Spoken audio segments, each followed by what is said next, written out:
Hi, today I want to show you how to run LTX 2.3 with the multiple subject reference LoRA on my 8GB of VRAM. Let's look at the workflow first. You can get it from the GitHub site, Lycon Studio. I'm using this workflow v2. One more thing is you have to install the custom node. The instruction is here. And let's look at the workflow. As you can see, here are loading the models, and it's using the prompt relay encode.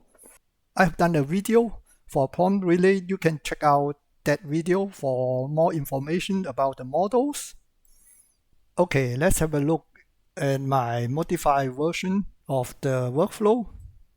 This part are the models, and I replace this with the node from my prompt relay workflow.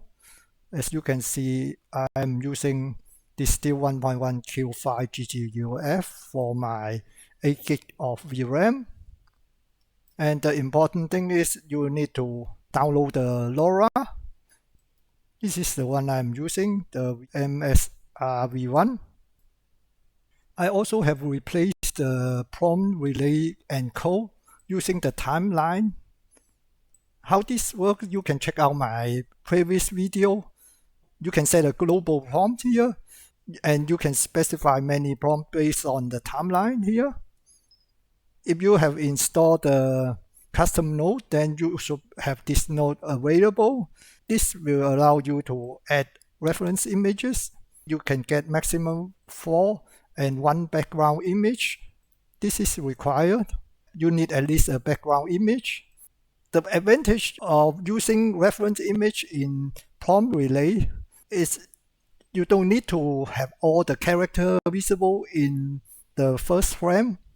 For example, you can look at my intro video. The start frame is here, so the faces of the character are really small. So if I use this as a start frame, then the character will change face while it's coming, and because using the reference image can keep it all across the video, because the reference image is showing the faces here. I want to show you one, even start the image without the subject at all, then they come into the scene. So this is not possible with the prompt relay without reference images. Also, you need to describe the reference image in the global prompt. For example, reference image 1, reference image 2. Then you can get a better result. But in general, you have to be very patient, play around with the prompt, because it's very hard to get it work well. One more important thing is you need to make sure the aspect ratio of the reference image is matching your output format. Otherwise, it will be squeezed or stretched. The other thing is, in my case, my background is 16:9, and because I am using 4:3 output, I have a cropped node here as well. I will make this workflow available, or you can download the workflow from this site and run it as it is. One thing I couldn't get rid of is sometimes it just generates my first reference image in the beginning of my video. It even animates the character. She's blinking the eyes for a few frames. But I will show the result of this video at the end of this tutorial. I think that's all about the multiple subject reference LoRA. I hope you enjoyed the video. If you like it, please give me a thumbs up. Thank you for watching. Bye.